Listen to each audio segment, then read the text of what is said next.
सोच के देखिए, राजस्थान के रेगिस्तान के बीचों बीच एक ऐसा मंदिर जो कोई आम मंदिर नहीं है। ये एक ऐसी जगह है जहां आस्था और विश्वास के सारे मायने बदल जाते हैं। क्योंकि इस मंदिर के जो निवासी हैं वो कोई पुजारी या साधु नहीं, बल्कि 25,000 से भी ज्यादा चूहे हैं। जी हां, और यहां उन्हें कीड़े मकोड़े नहीं बल्कि पवित्र माना जाता है।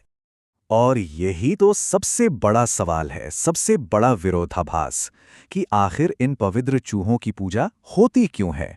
तो चलिए आज इसके पीछे के रहस्य को जानते हैं। तो देखिए, इसकी कहानी किसी जानवर से शुरू नहीं होती, बल्कि इसकी शुरुआत होती है एक माँ के अटूट प्यार से और मौत के देवता के साथ एक टकराव से। कहानी कुछ यूं है कि करणी माता के एक बहुत ही प्रिय पुत्र की एक झील में डूबने से बेहद दुखद मृत्यु हो जाती है।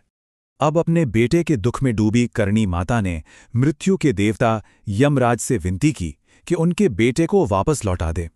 लेकिन यमराज ने कहा कि यह मुमकिन नहीं, क्योंकि पुनर्जन्म का जो चक्र है वो तो आगे बढ़ चुका था, उसकी आत्मा का दूसरा जन्म हो चुका था।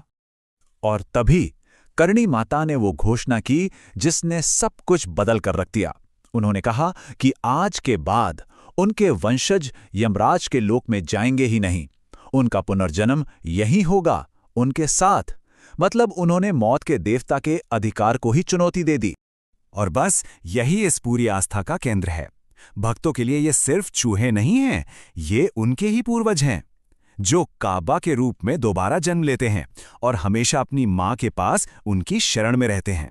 तो सवाल ये उठता है कि आखिर ये करणी माता थी कौन, इतनी शक्तिशाली कि उन्होंने मौत को ही चुनौती दे दी। करणी माता, जिनका नाम रेणुबाई भी था, उनका जीवन मतलब कहानियों और चमत्कारों से भरा हुआ है।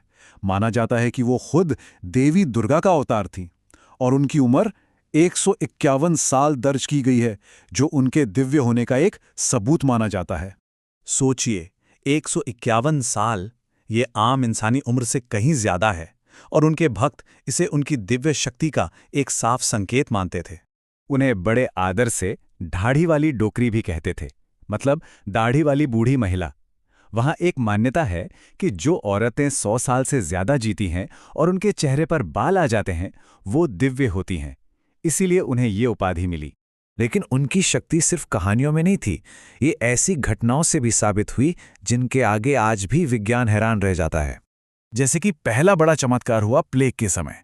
देखिए, चूहे प्लेग फैलाते हैं ये तो सब जानते हैं, लेकिन जब उस पूरे इलाके में भयंकर प्लेग फैला तो देशनोक, जहां हजारों चूहे थे, वहां एक भी केस नहीं आया, बिल्कुल भी नहीं। लोग इसे साफ साफ देवी का चमत्कार मानते। फिर एक और ऐसी ही हैरान करने वाली घटना है बीकानेर डिपो की आग। एक मिलिट्री एम्यूनेशन डिपो, मतलब जहां गोला बारूद रखा था, वहां आग लग गई। पूरे शहर में गोलों की बारिश होने लगी, लेकिन चमत्कार देखिए, एक भी इंसान की जान नहीं गई। इसके पीछे भी एक कहानी है। कहते हैं कि करणी माता ने शहर को बचाने के लिए अपने हाथों से गोलों को रोका था, और इस चक्कर में उनके हाथ जल गए। और आज भी उस घटना की याद में बीकानेर की महिलाएं अपने हाथों पर मेहंदी लगाती हैं, मानो देवी के जले हुए हाथों को ठंडक पहुंचा रही हों। तो ये जो इतना गहरा इतिहास है ना, श्रद्धा का, सुरक्षा का, यही आज इस मंदिर के अनुभव को इतना खास बनाता है। मंदिर के अंदर कई ऐसी प्रथाएं हैं जो इन काबा के प्रति गहरा सम्मान दिखाती हैं।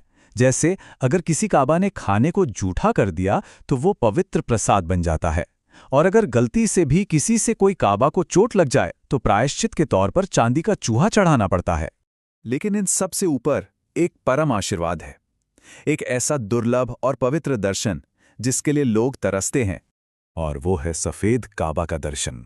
जी हां, माना जाता है कि सफेद काबा खुद करणी माता का ही रूप है, और जिसे भी इसके दर्शन हो जाएं, उसकी सारी मनोकामनाएं पूरी हो जाती हैं। ये एक बेहद बेहद दुर्लभ घटना मानी जाती है। तो करणी माता मंदिर एक ऐसी जगह है जहां आस्था, कहानियां और चमत्कार सब आपस में ऐसे घुल मिल गए हैं कि उन्हें अलग नहीं किया जा सकता। और ये हमें एक गहरे सवाल के साथ छोड़ जाता है कि आखिर चमत्कार होता क्या है? कोई ऐसी घटना जो विज्ञान और तर्क के परे हो, या लोगों की एक साथ अटूट आस्था की शक्ति?